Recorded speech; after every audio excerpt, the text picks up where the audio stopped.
Bonsoir à tous, c'est Mathieu49, j'espère que vous allez bien. Aujourd'hui, on se retrouve pour la suite de l'enquête numéro 5 pour le chapitre 3. Putain. On a avancé Mathieu49, on sait maintenant que Marconi et Dimitri avaient une bonne raison de tuer Levin. Il me semble évident que Michael avait un exemple mobile lui aussi. Bah logique.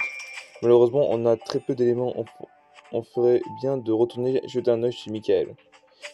J'ai peut-être un plan pour faire cracher le morceau de Dimitri. Bah, de morceau de Dimitri, quoi. Restaurant, d'accord. Des poupées russes. Attends, déjà, on va lui parler, là. On a eu une petite conversation avec votre ami Marconi. Il vous a balancé tellement vite qu'on a eu du mal à le suivre. Vous croyez sérieusement que je vais avaler ça? Marconi est plus malin que ça. Quoi que vous en pensiez, on est au courant du marché que vous avez conclu avec lui. Anton vous gênez, alors vous vous êtes débarrassé de lui. Est-ce que je veux sa place? Oui. Et sa mort me réjouit carrément. Mais un carnage pareil, je ferai preuve d'un peu plus de fitness quand j'imagine, et je suis pas assez stupide pour laisser des traces. Enfoiré de psychopathe. Non, il a peut-être raison, hein. Il se croit plus intelligent que nous, hein. Je suis prêt à retourner faire un tour dans les égouts pour lui prouver qu'il a tort. Oh, putain. Allez, c'est parti. La connerie, elle est de retour.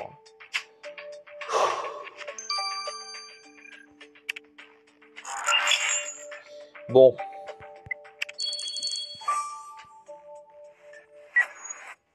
Ouais, quoi.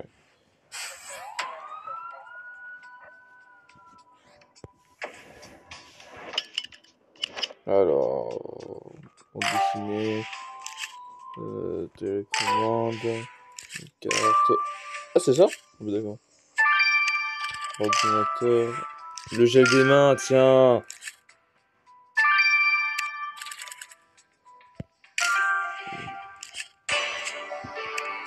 Let's go. On sait désormais que Michael et Eva utilisent toutes les deux du gel pour les mains, mais ça ne nous aide pas beaucoup. Peut-être avec cette vilaine carte, nous en dirait davantage à ce qui irait à lire le numéro de téléphone qu'il y a dessus.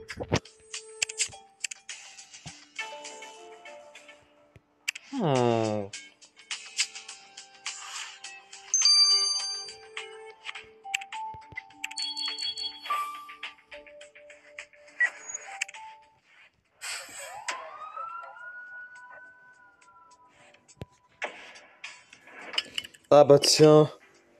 Ah merde, c'est pas ça, merde. Le jacuzzi, c'est ici. Bouteille.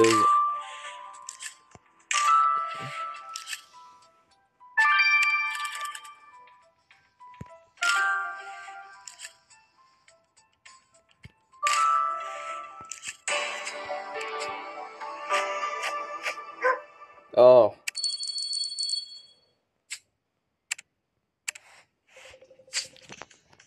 Super, on tient enfin quelque chose. Cet assombriseur de viande pourrait bien être l'arme du crime. Il y a de fortes chances que pour cette chaîne appartienne à notre victime. Excellent travail, maître 49. Retournons au labo.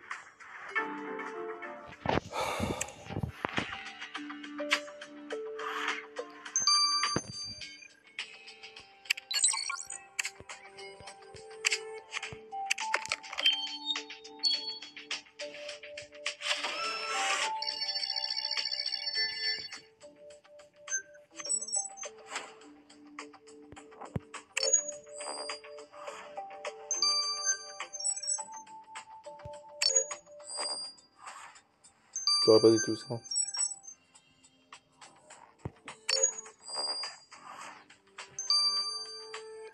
Putain.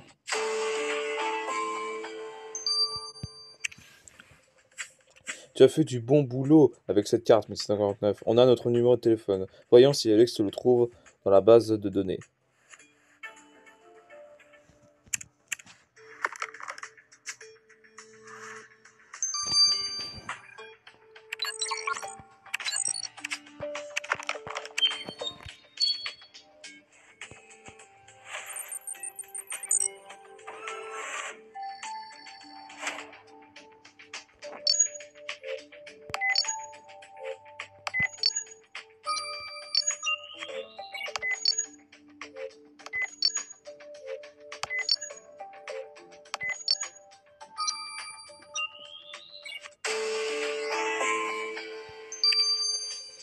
Bon travail, Mathis 59. Et l'échantillon de sang que tu as prélevé nous mènera peut-être jusqu'au propriétaire de la Chine d'or. Chine d'or, en fait.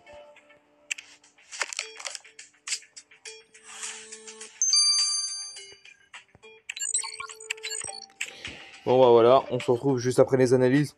Fini. Enfin, voilà. Religion sur Criminal Case pour terminer l'enquête numéro 5 du chapitre 3. 3 analyses putain à faire. C'est la première leçon. Alors, malheureusement, les eaux d'usée ont effacé les empreintes ou l'échantillon exploité sur l'attendrisseur de viande. La bonne nouvelle, c'est qu'il correspond parfaitement aux blessures d'Adam. Vous avez trouvé l'arme du crime. Bravo. Bah merci Nathan. Ça va, ma l'arme du crime. On va continuer parce que je suis crevé.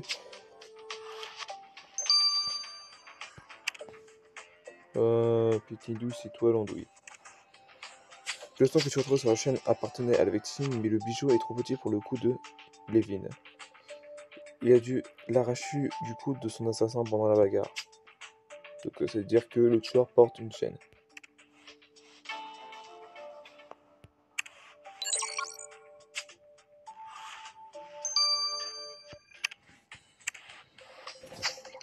Attendez. Jones, tu vas pas en revenir. Le numéro que vous m'avez donné est celui de Part Williams. Non. Quoi? Quelle fois? Mais cette fois, je vais lui faire sa fête. Viens maintenant, 49, allons le voir. Tu conduis? Il est trop énervé pour conduire, je pense. Hein. Les gars, tu vas prendre une carnelle là, monsieur Bart. Il va lui péter la gueule. On a trouvé ton numéro de téléphone chez Michael. Je te jure, Bart, c'est la dernière fois que tu me baratines. Oh, en ce détail, Michael compte parmi mes meilleurs clients. Je ne pouvais pas le balancer comme ça. Qu'est-ce que j'ai à foutre? Maintenant tu parles ou je mets une terme à ton business une bonne fois pour toutes. Ok. Michael m'a appelé l'autre jour. Il était en panique parce que sa copine le trompait, et il avait besoin d'une dose pour se détendre. Alors, Eva avait tort. Michael était au courant. Il ne pourra plus nier. Il faut qu'on aille lui parler. Je te l'avais dit, Bart, hein. T'es dans la merde. Donc, Michael.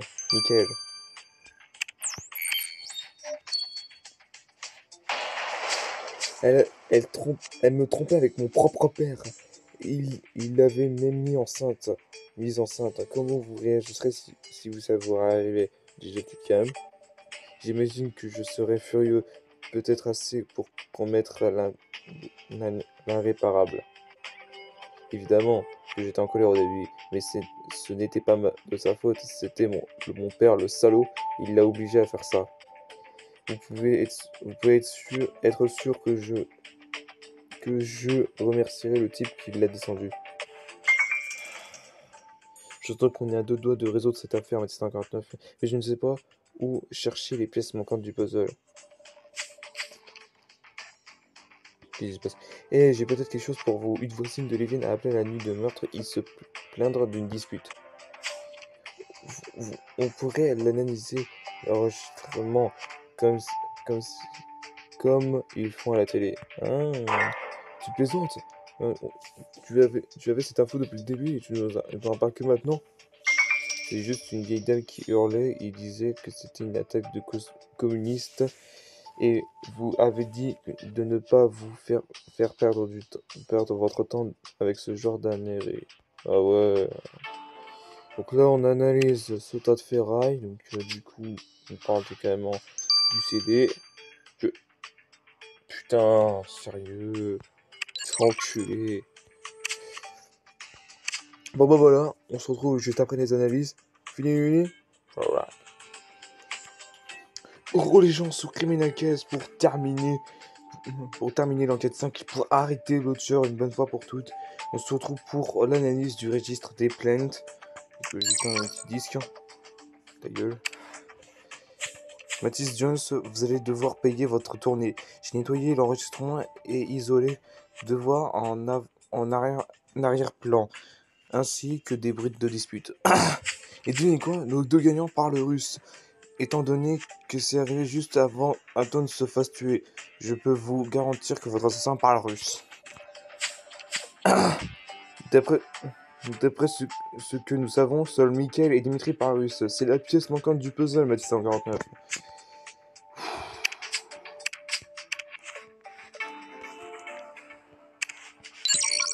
Ah.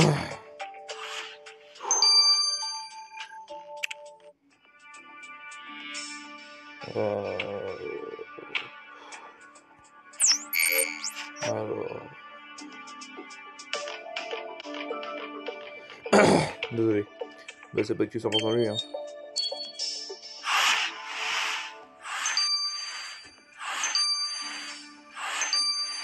Ça s'appelle un imbécile.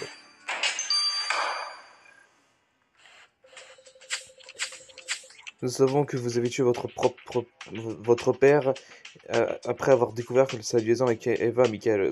Ce n'est pas le genre de concurrence à laquelle vous attendez, hein. Les gens me surnomment mon père, l'ours blanc. Mais c'était un porc. Comme si de me déshériter ne suffisait pas. Il a fallu qu'il fricote avec cette garce d'Eva. Votre plus gros souci maintenant, c'est que personne ne fricote avec vous en prison. Pardon. Vous êtes en état d'arrestation, vous avez le droit de garder le silence. Tout ce que vous direz pourra être retenu contre vous devant un tribunal. Maintenant que tous les éléments ont été examinés, la défense souhaitait s'exprimer. Ce fumier ne pourra plus jamais toucher à ma nana. C'est tout ce qui me compte. Je l'aimais, espèce de malade. C'était un homme, un vrai, pas un petit pleurnichard comme toi. Quoi? Tu oses me dire ça, moi? Espèce de petit... Silence, tous les deux. Il apparaît évident que vous n'exprimez aucun regret ni remords, monsieur Levin. En conséquence, ce tribunal vous condamne à 23 années d'emprisonnement pour le meurtre d'Anton de Levin. Agent, emmenez cet homme. La scène est levée. Mathis 59, c'était plutôt bizarre, je ne trouve pas. J'ai cru que contenait Marconi cette fois. Je vous applaudis, inspecteur. Vous avez fait du bon travail et je dois une fière chandelle. Bah merci, Dimitri. Méfiez-vous, Balanchine. On va vous tenir à l'œil. Très bien, faites donc ça. Je t'ai rien fait, ma gueule. Hein. Tiens, Mathis 59, on n'a plus rien à faire ici. J'aurais bien besoin d'une bonne bière. C'est toi qui paye la première tournée. Hein.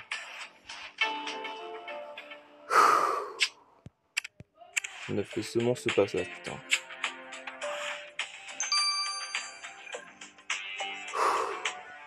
Bon voilà les gens, c'est déjà la fin de ce chapitre 3, soit l'enquête numéro 5. J'espère que ça vous aura plu. N'hésitez pas à commenter, à partager, faites tout ce que vous voulez. Et sur ce, à la prochaine. Ciao.